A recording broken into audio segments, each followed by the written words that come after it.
Buenos días, compañeras y compañeros. Para mí es un placer volver a estar aquí, en la misma sala, igual de llena y con casi las mismas caras que hace un año. Hace un año estuvimos hablando de la reforma laboral que acabábamos de suscribir. Tuvimos la oportunidad de compartir con vosotros casi inmediatamente después del pacto sobre la reforma laboral, y este año, pues igual que hicimos el año pasado, vamos a compartir casi inmediatamente con vosotros el resultado y los acuerdos que hemos tomado en materia de pensiones.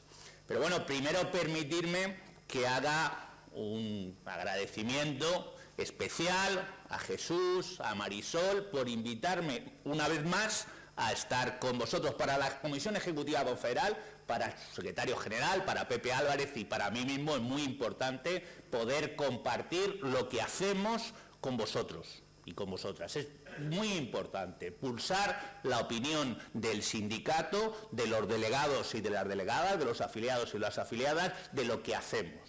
Es muy importante y por eso agradezco que se nos dé esta oportunidad. Y es muy importante las elecciones sindicales.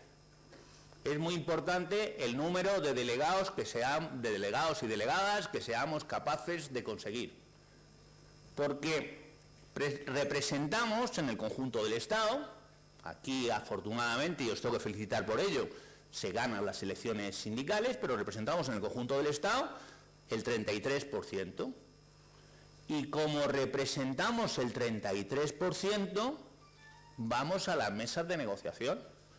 Y como representamos al 33%, podemos negociar el año pasado la reforma laboral y este año el tema de las pensiones. Y si yo esta mañana puedo estar con vosotros y he podido estar negociando y podemos compartirlo, es porque vosotros ganáis las elecciones sindicales. Porque tenéis el respaldo de vuestros compañeros y de vuestras compañeras en los centros de trabajo. Por lo tanto, tengo que animaros a continuar ganando las elecciones sindicales y, si es posible, a incrementar la representación que tenemos en los centros de trabajo. Es importante el músculo de nuestra organización en cada centro de trabajo. Para eso estamos y para eso luego tiene las consecuencias que acabo de señalar. Y decía Jesús, y decía bien, dentro de unos días vamos a celebrar el 1 de mayo. Y es un 1 de mayo especialmente importante. Estamos inmersos, como sabéis, en la negociación con la COE, con CEPIME, con la patronal, por el acuerdo por el empleo y la negociación colectiva, que sería el 5º, si llegamos a un acuerdo. Y de momento estamos estancados. De momento no hemos sido capaces de llegar a un acuerdo porque la patronal es muy avariciosa. La patronal no quiere repartir los beneficios. La patronal no quiere repartir sus magníficos resultados. Que no me parece mal que tengan buenos resultados. Lo que me parece mal es que quieran hacerlo a costa de la clase trabajadora, a costa de nuestros salarios, a costa de nuestro trabajo. Y estamos en plena negociación. El año pasado, sabéis, a partir del mes de junio, tuvimos una campaña de salario conflicto. La campaña tiene buenos resultados, donde el sindicato fuerte, donde la Unión General de Trabajadoras y Trabajadoras tiene músculo. Aquí hay un ejemplo, el metal de Navarra. Los acuerdos que se están consiguiendo son unos acuerdos buenos. Las subidas protegen de la inflación, mitigan la pérdida de poder adquisitivo derivado del IPC y además se está incorporando de manera masiva las cláusulas de garantía salarial. En donde el sindicato no es fuerte, donde la UGT no llega, los acuerdos, los convenios no son buenos. No son buenos y se está penalizando a ese sector de la clase trabajadora. Daros una pequeña pincelada. Quiero tocar muchos temas, por lo que no voy a entrar en profundidad. Yo creo que casi ninguno de ellos, excepto el tema de la pensión, es donde sí que voy a entrar, ¿eh? Pero decía que la negociación colectiva, más allá de la ANC, está funcionando. Los datos que tengo del primer trimestre del 23 es que nos estamos acercando al 5% de subida. Estamos por encima del 4%, y casi más, un poco más del 50% de las personas trabajadoras están siendo protegidas por cláusulas de revisión salarial, por cláusulas de garantía salarial. Y eso es que por debajo está funcionando. Y así se lo hemos hecho saber a la patronal.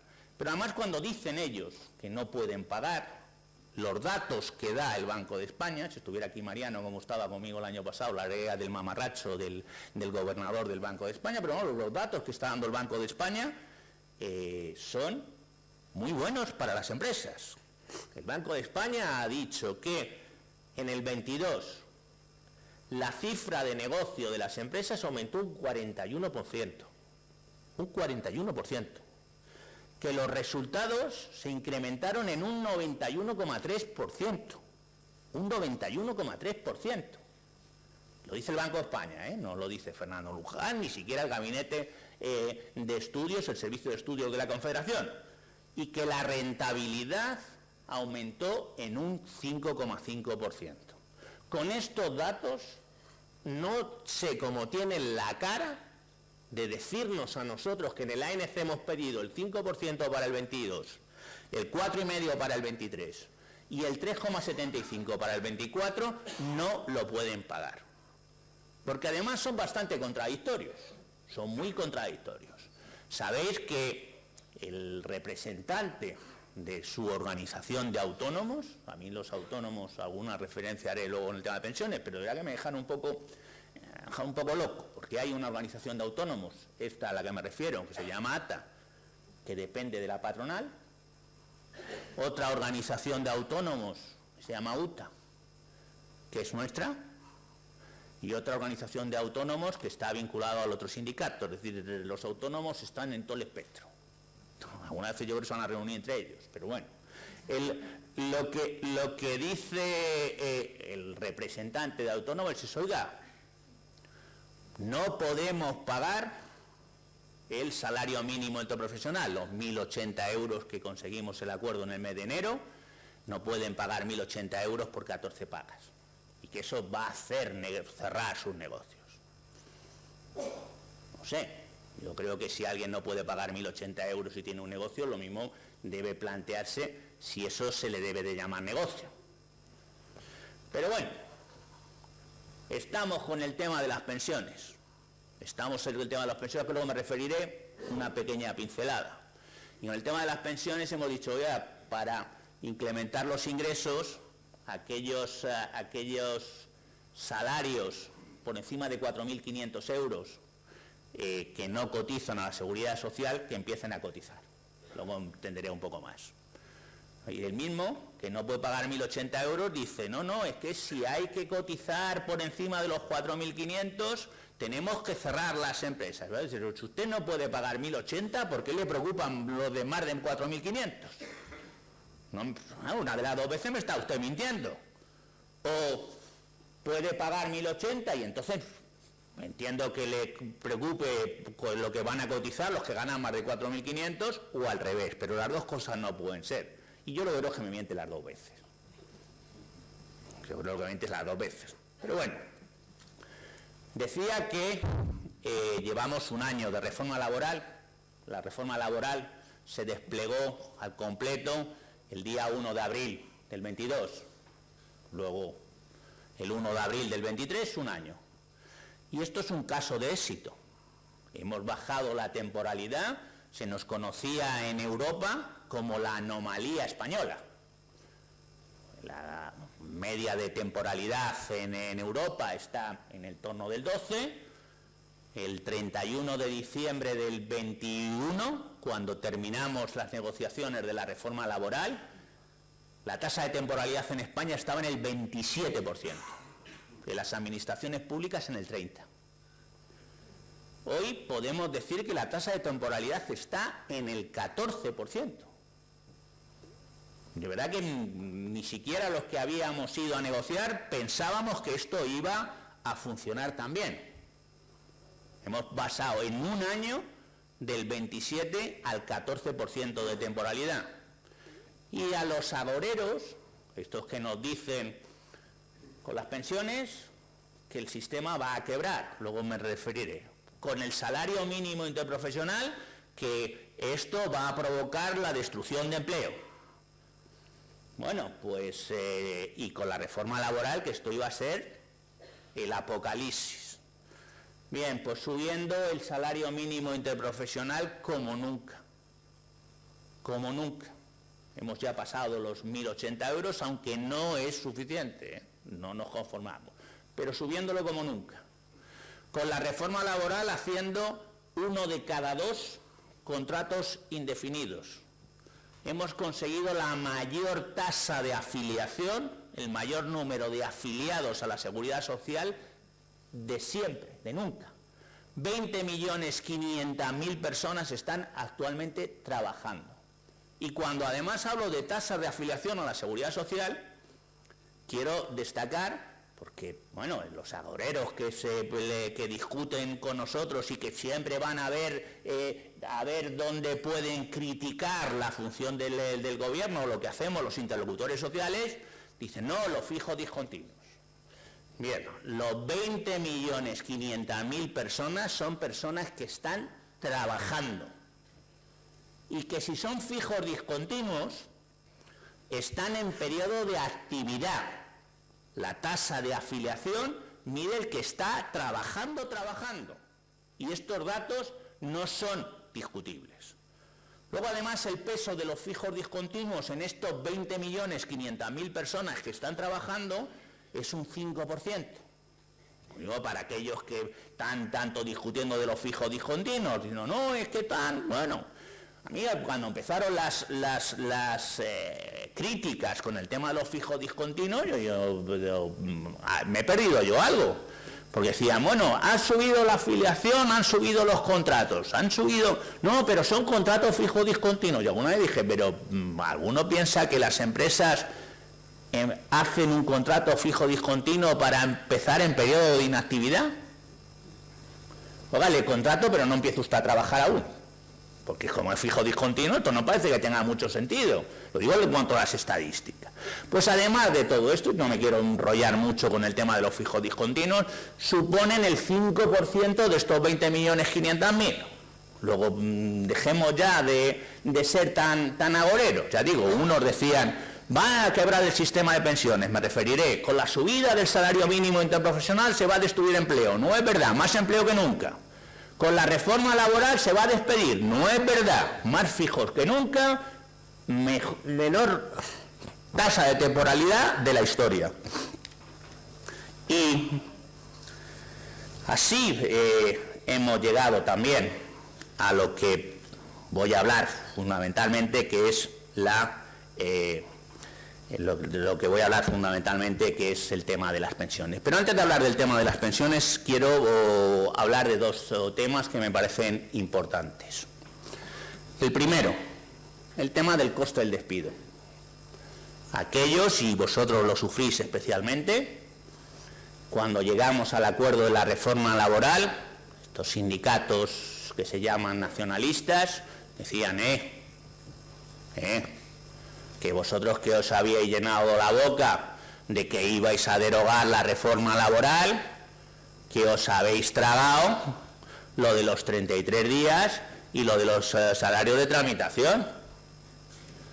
Luego, no es verdad, ¿vale? Nosotros dijimos que el acuerdo de la reforma laboral iba destinado a lo que iba destinado, es decir, a combatir la temporalidad y la precariedad que fundamentalmente se había instalado en el sistema español de relaciones laborales desde la reforma laboral del 2012. Alguna reforma laboral anterior también había contribuido, pero fundamentalmente, pero que no habíamos acabado. nosotros, la UGT no había acabado. Y como no habíamos acabado, como nosotros teníamos pendiente que hay que revisar no solamente el coste del despido, pero también el coste del despido, sino las causas y los procedimientos, nosotros el 24 de marzo del 22 pusimos una reclamación colectiva ante el Comité Europeo de Derechos Sociales, en el que hemos denunciado al Gobierno de España, al Reino de España, porque entendemos que las indemnizaciones por despido de la legislación española no son conformes ni con el convenio 158 de la OIT, ni con el artículo 24 de la Carta Social Europea revisada. Y pusimos una reclamación colectiva, como digo, el 24 de marzo del 22. Alguien diría, porque me lo han dicho en algún sitio, oiga, ¿por qué no la pusisteis antes? Por dos razones. La primera, porque estábamos discutiendo, como os acabo de decir, la reforma laboral sobre temas de contratación, temas de temporalidad y temas de precariedad. Y la segunda, porque no lo podíamos hacer hasta el mes de julio del año 21, donde el Reino de España, donde España, con el gobierno progresista, suscribió la Carta Social Europea revisada en su conjunto. Llevamos 25 años, 25 años de demora, y solamente a partir de julio del 21 se pueden hacer las reclamaciones colectivas ante el Comité Europeo de Derechos Sociales. Hemos sido los primeros. La UGT han sido los primeros que han puesto una reclamación colectiva ante el Comité Europeo de Derechos Sociales, y ha sido por el coste del despido. Y tengo buenas noticias que daros, tengo muy buenas noticias que daros sobre nuestra reclamación. La primera, que en el mes de octubre del año pasado, el 1 de octubre, el Comité Europeo de Derechos Sociales examinó nuestra reclamación, ha entendido que está fundamentada y va a emitir una decisión, una resolución sobre el fondo, sobre si la legislación española, a la hora de indemnizar los despidos injustos, los despidos injustificados, se acomoda o no a la Carta Social Europea revisada, el artículo 24. No la ha admitido a trámite y ha dicho que va a dictar una resolución sobre el fondo.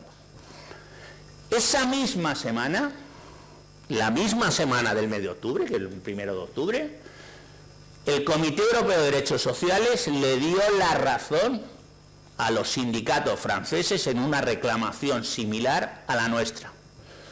Yo cuando vi que era la misma semana dije, no sé si esto es causal o casual, pero bueno, empieza esto a pintar bien. Ya digo, la presentamos el 24 de marzo, nos la admitieron a trámite, dijeron que van a examinar el caso español el día 1 de octubre, el día 4 o el día 5 de octubre le dieron la razón a los sindicatos franceses, y el otro sindicato,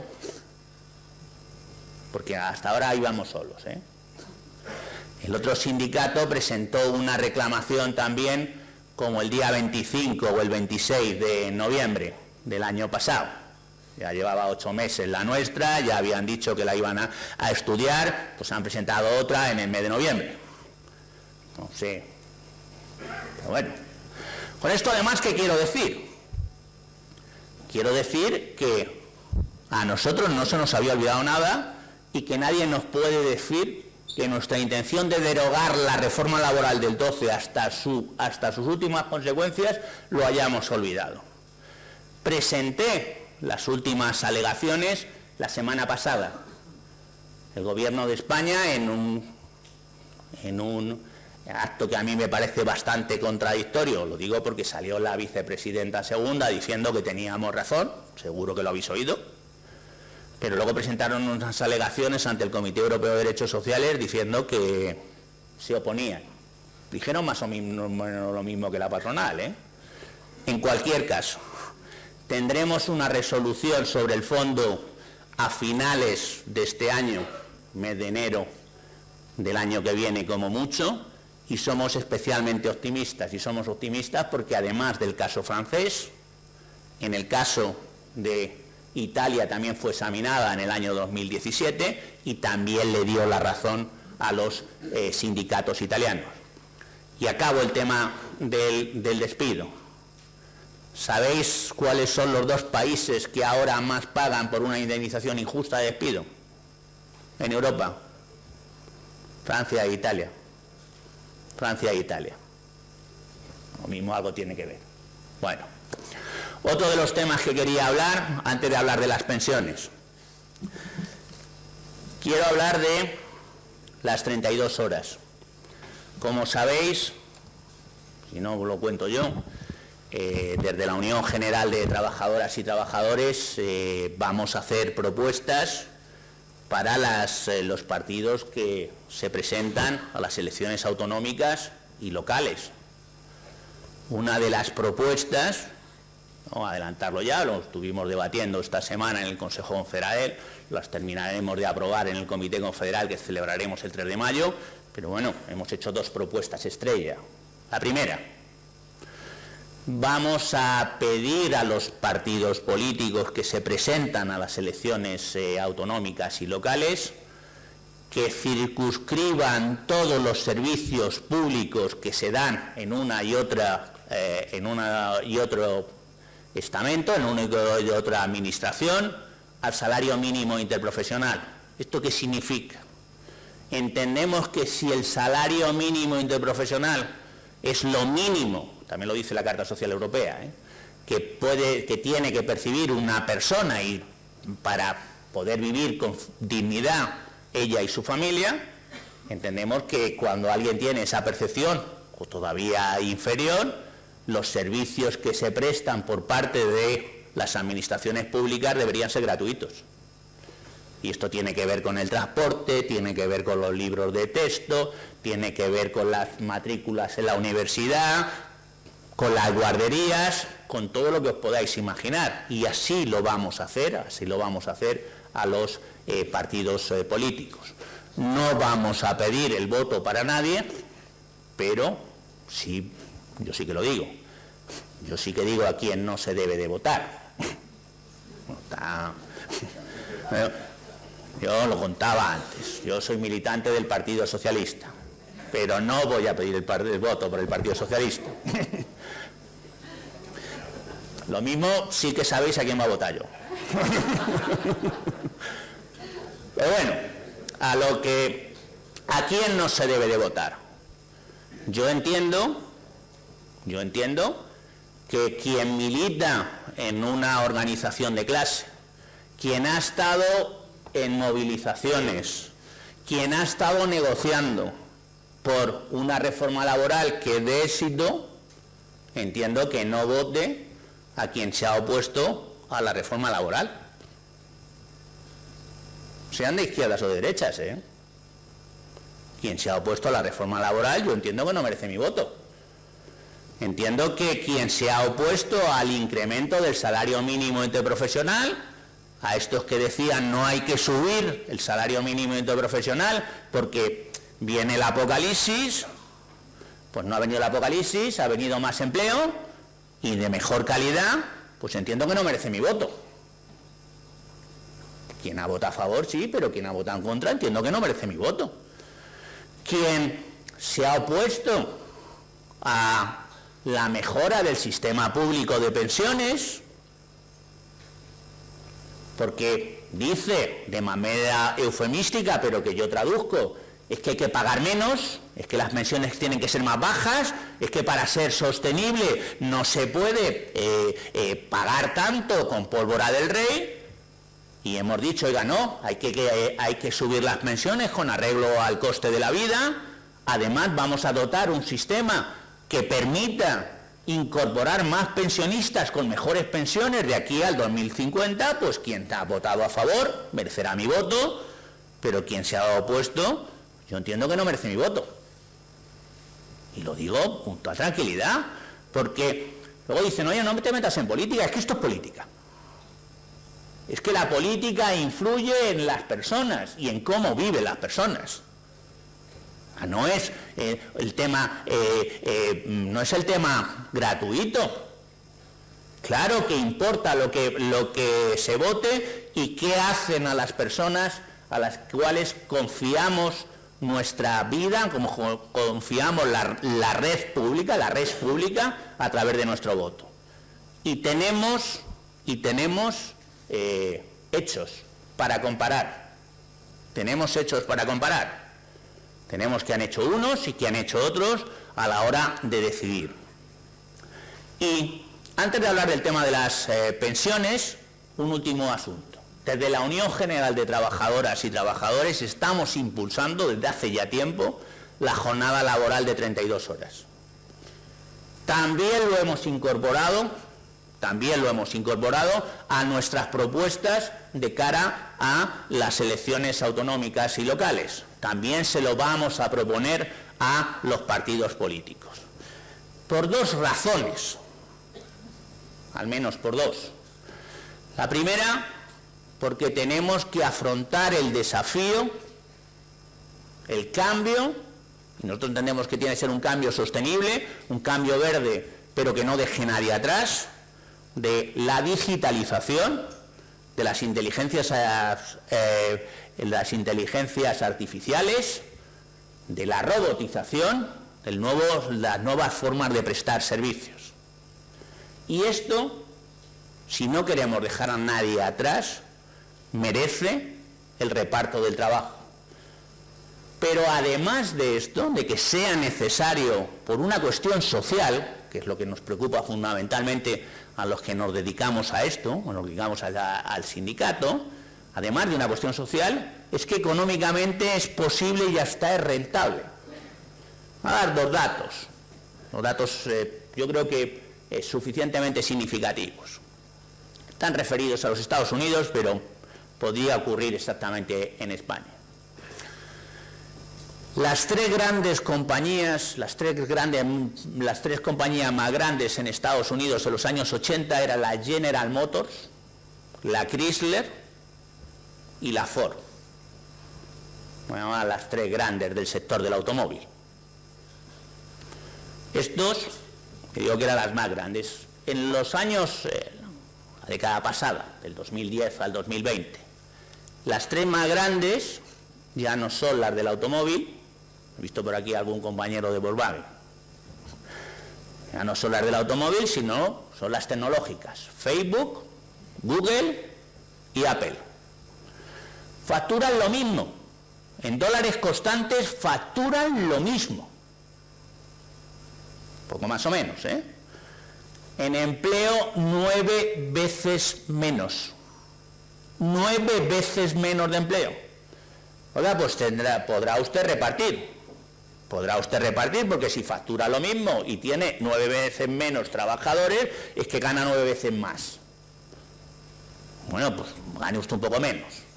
Pero es que además, las experiencias que se están teniendo nos invitan a que esta medida no solamente es buena desde el punto de vista social, no solamente es necesaria desde el punto de vista social a la hora de repartir el trabajo, es que es buena para las empresas. Porque se produce más, porque se ha aumentado la productividad. Hay una experiencia en el Reino Unido que adoptaron 61 empresas la reducción de jornada de 32 horas sin reducción de salario, que es lo que nosotros defendemos, pues después de la experiencia piloto de 61 a 56, continúan con la medida, porque dicen que han aumentado la productividad, que facturan lo mismo, incluso que facturan más, que ha bajado el absentismo y que la gente está mucho más contenta y mucho más feliz. Luego, no solamente es una necesidad social, no solamente es que además hay que repartir el beneficio porque siguen teniendo el mismo, es que además incluso van a ganar más. Bueno, cuando hemos puesto a hablar de esto, dice, oiga, es que esto en el sector de la restauración. Bueno, pues aquí tenemos un ejemplo en España. En Madrid hay un restaurante muy conocido que se llama La Francachela, donde ha adaptado la jornada de 4 días en la restauración sus trabajadores, no quiere decir que dé comidas 4 días y 3 cierres, no, abre los 7 días de la semana. Y se llama María, la responsable, hija de sindicalista, supongo que será por esto. Pues dice que factura más, que efectivamente la gente está más contenta y que le está yendo a sus restaurantes, que tiene un par de ellos, mucho mejor desde que la gente trabaja 4 días sin reducción de jornada en vez de 5. Luego es perfectamente posible. Y ya digo que en nuestras propuestas vamos a decirle a los partidos políticos que lleven un plan de ayuda a las empresas para que durante la legislatura, en estos 4 años que va a durar la legislatura, se adopte la jornada de 4 días en el mayor número de empresas. Y ya voy con el tema de las pensiones. El tema de las pensiones al final es un tema ideológico. Uno afronta el tema de las pensiones en función de su ideología. Y viniendo para acá repasaba alguna nota de cuál ha sido el devenir histórico del debate del sistema público de pensiones en nuestro país. Y me ha llamado mucho la atención porque encontré un estudio del BBVA del año 92, 93, 95, por ahí, en cualquier caso, antes de los 2000, y el estudio del BBVA pronosticaba que el sistema público de pensiones iba a quebrar en el 2010. Lo digo porque el mensaje que envían es muy recurrente, son insistentes. No han acertado aún, pero son insistentes. Ya decía el BBVA que iba a quebrar en el 2010. Y esto, cuando afrontamos el tema del debate del sistema público de pensiones, yo alguna vez digo, esto habría que tomar este debate como cuando se busca al asesino. Se busca al asesino y dice, ¿a quién le interesa esto? ¿A quién le ha interesado el crimen? Pues cuando nos dicen esto va a quebrar, hay que pagar menos pensiones, las pensiones tienen que ser más bajas, ¿a quién le interesa esto? ¿A dónde quieren llevarnos? Y llevan más de 30 años diciendo lo mismo, Si buscáis, ahora que todo se puede buscar por internet, si lo metéis en Google, dijeron que en el 2010 habíamos quebrado. Bueno, pues ya estamos en el 23 y no hemos quebrado. Y ya decía que esto es un tema ideológico. Y hay que recordarlo, y lo deberíamos de tener presente también, ya digo, a la hora de votar. Aquí hubo una reforma del sistema público de pensiones en el 2013.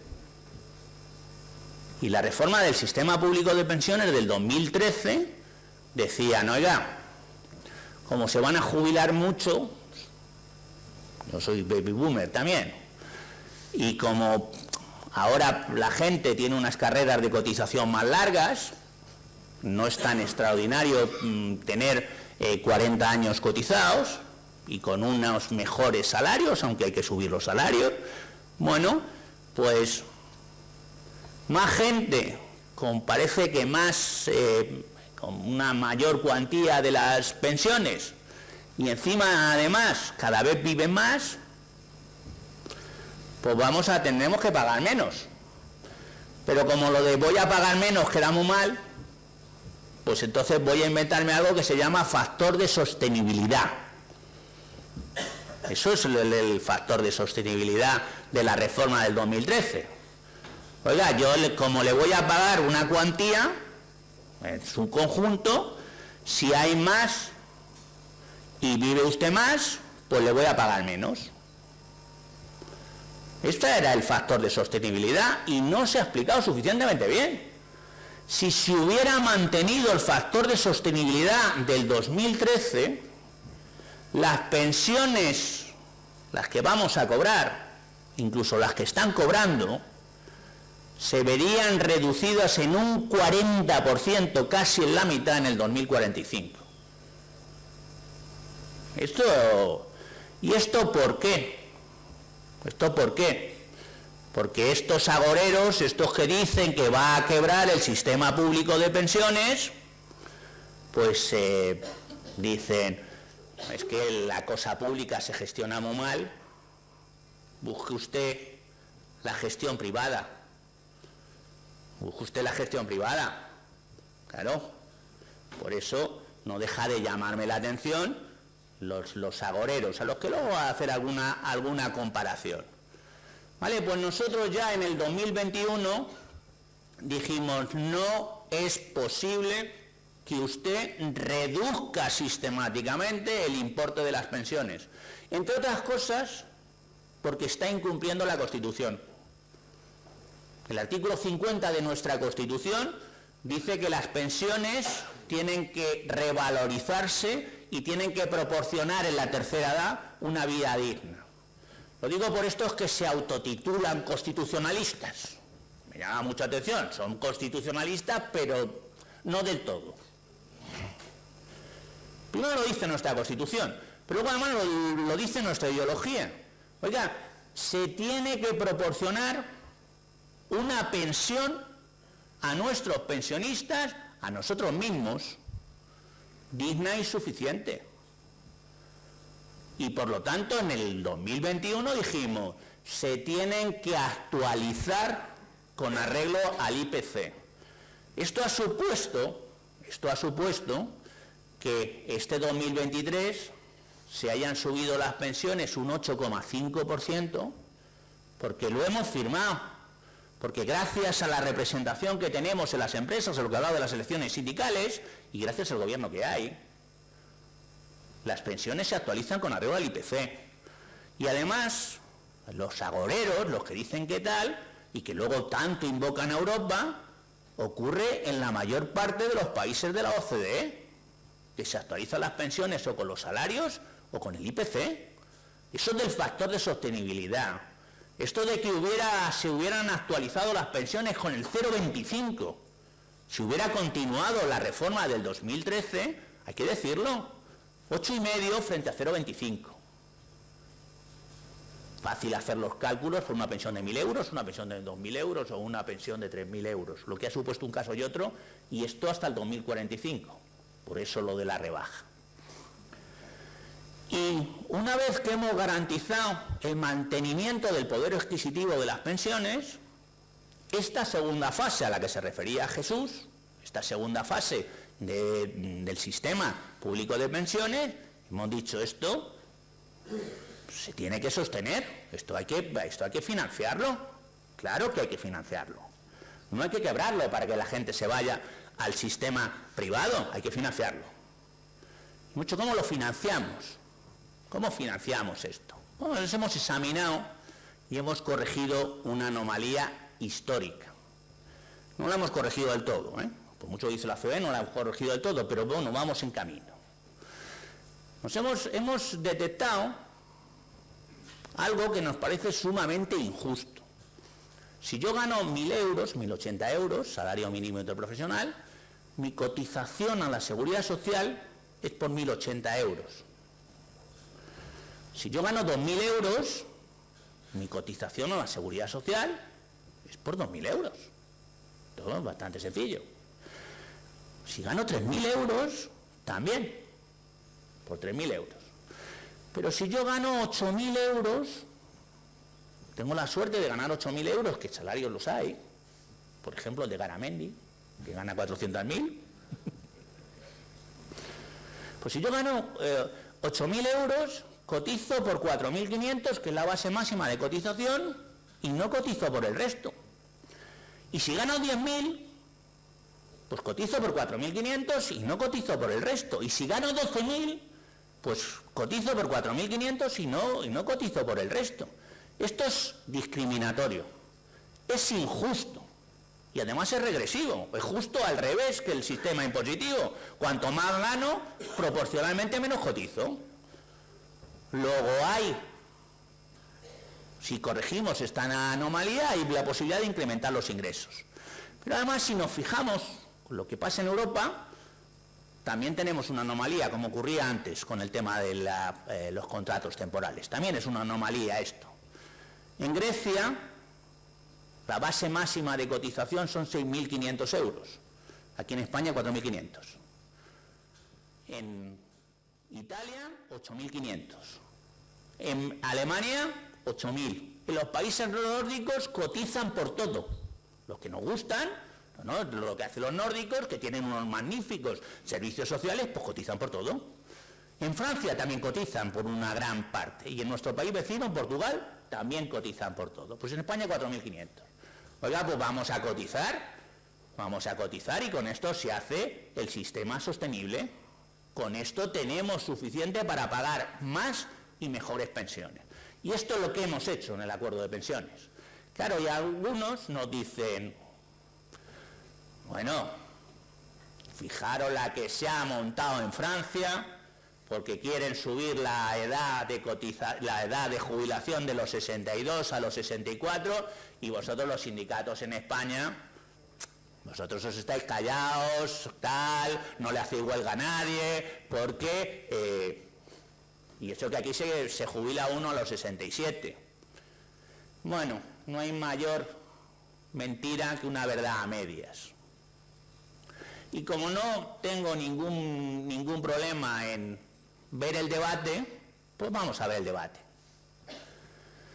Primero vamos a comparar, y así ya explico las dos cosas, el sistema español, lo que hemos acordado en marzo, lo que ha salido publicado en marzo, con el sistema francés. A ver por qué unos. Empecemos por el continente. En España, el gobierno se ha reunido con los interlocutores sociales, también con la patronal, luego no ha querido firmarlo, también con la patronal, y con los sindicatos, para ver cómo financiábamos el sistema público de pensiones. En Francia han hecho un decretazo que no han negociado ni en su parlamento. Luego, la primera forma de afrontar ya parece que tiene alguna diferencia importante. Uno, manu militari, otro negocia. Vale, bueno, esto no es importante, o sí, pero bueno. ¿A qué va destinada la reforma en España?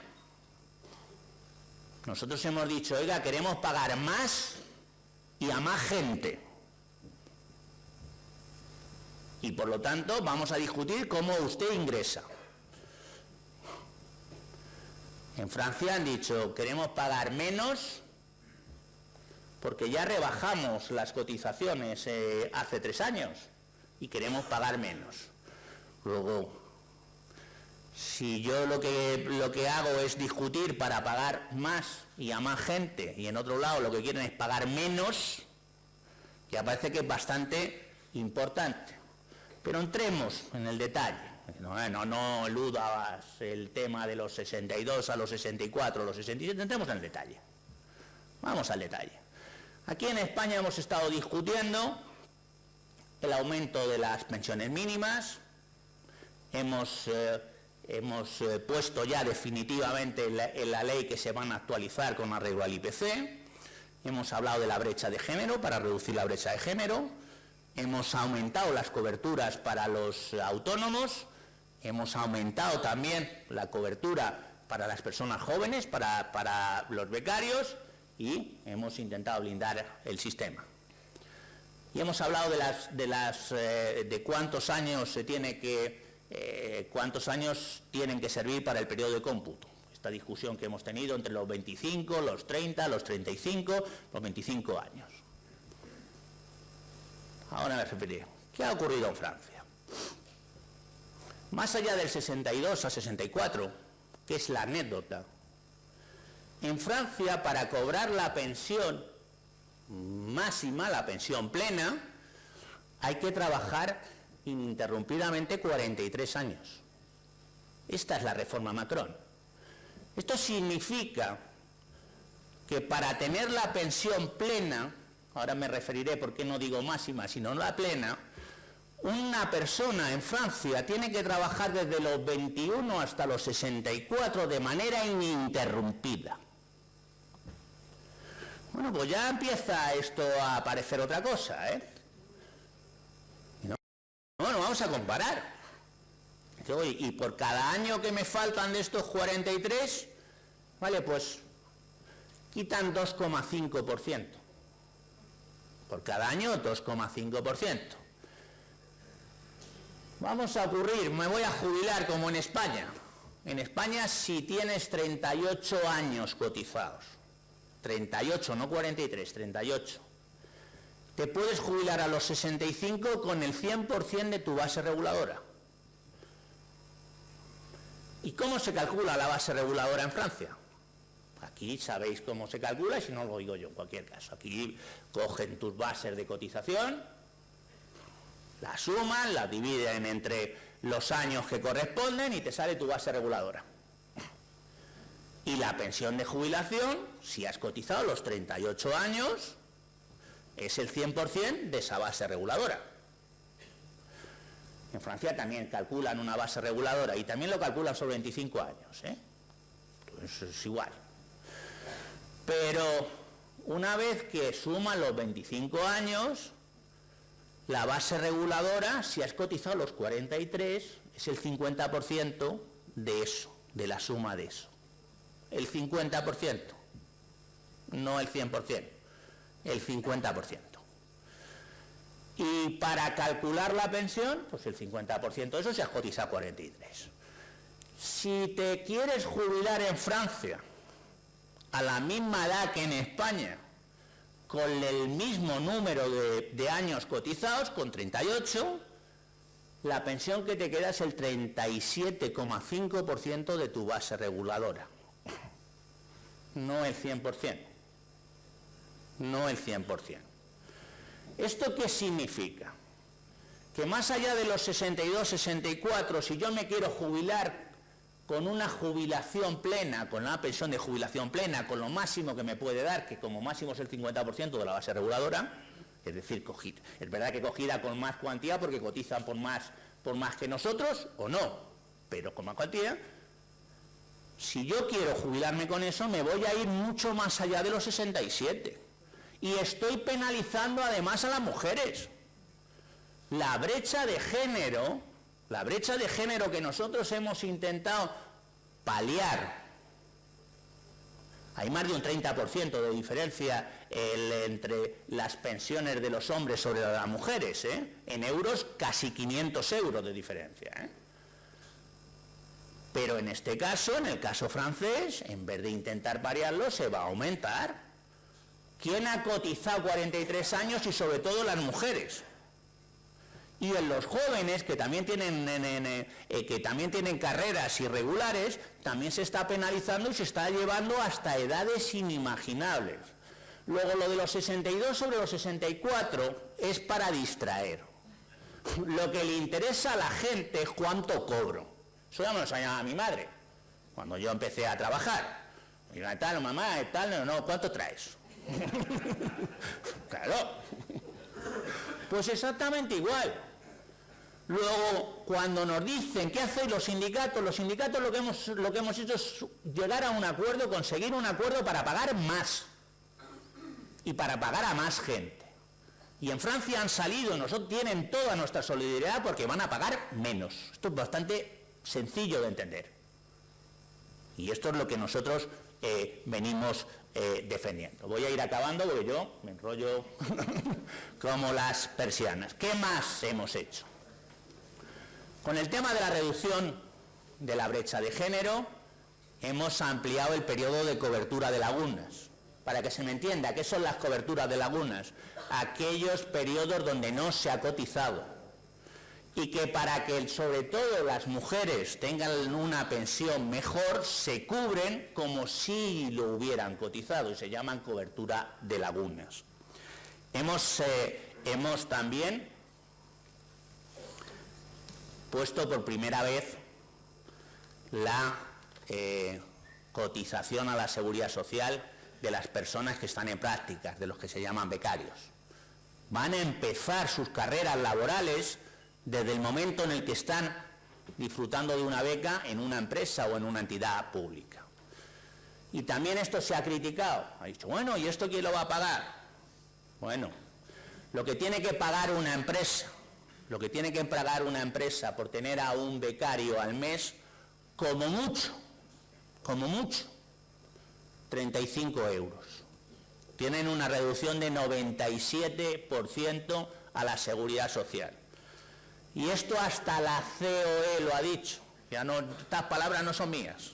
Estas son palabras de quien representa a la COE, la mesa negociadora, que ya digo que no han firmado. Si una empresa no puede pagar 30 euros por tener un becario, que no lo tenga. Y y con esto acabo, luego hemos resuelto la reunión, hemos hecho dos cuestiones importantísimas. Una en solitario, que es el contrato de relevo. Y digo en solitario, no hemos tenido la fortuna de que nos acompañara el otro sindicato, sí que nos ha acompañado fundamentalmente la COE, que es, no es posible que a finales de cada año, como ha ocurrido este mes de diciembre, las personas, las empresas, los trabajadores que tienen derecho o están disfrutando un contrato de relevo, la jubilación parcial vinculada a un contrato de relevo, estén con angustia, estén preocupados. Hemos pedido en la mesa que hasta que no negociemos, hasta que no se adopte una nueva legislación, se prorrogue automáticamente el contrato de relevo en el sector manufacturero. Tiene que ver, hablé además con los compañeros de Volkswagen de aquí, de Navarra. Bueno, no ha sido posible eso, pero sí que figura en la ley que antes del 30 de junio de este año, deberemos de resolver definitivamente el contrato de relevo y la jubilación parcial. Ha sido por nuestra insistencia y lo tendremos que afrontar. Nuestra idea es ampliarlo a lo mayor número de sectores posible. Es verdad que esto cuesta dinero y ya estábamos hablando del tema de la sostenibilidad, pero al mayor número de sectores posibles. Pero que el sector manufacturero tenga la garantía de que esto no se va a tocar. Sirve para renovar plantillas, sirve también para jubilarse en condiciones físicas de dignidad. Y luego, por último, y con esto acabo, también para que veamos las diferencias entre uno y otro. Hemos mejorado la prestación de los fijos discontinuos, a los que me refería antes. Ahora la prestación de IT de los fijos discontinuos se hace ya sobre el periodo en el que está uno trabajando, esté en actividad o inactividad, y no como ocurría antes, que si te pillaba en periodo de inactividad tus prestaciones eran sustancialmente inferiores. Hemos mejorado eso también. Y con esto acabo. Acordaos de la importancia del sindicato y del músculo sindical en las elecciones y en este 1 de mayo. Es importante que se nos vea en la calle. Es muy importante para ver si conseguimos un acuerdo digno y suficiente con la patronal de la ANC. Acordaos también, y con esto acabo, de cómo se afrontan las pensiones, el SMI o la reforma laboral desde una óptica u otra a la hora de ejercer vuestro voto. Y con esto acabo. Gracias por la atención que habéis tenido. Os he visto además bastante atentos, lo agradezco. Y lo que queráis preguntar, estoy a vuestra disposición. Gracias.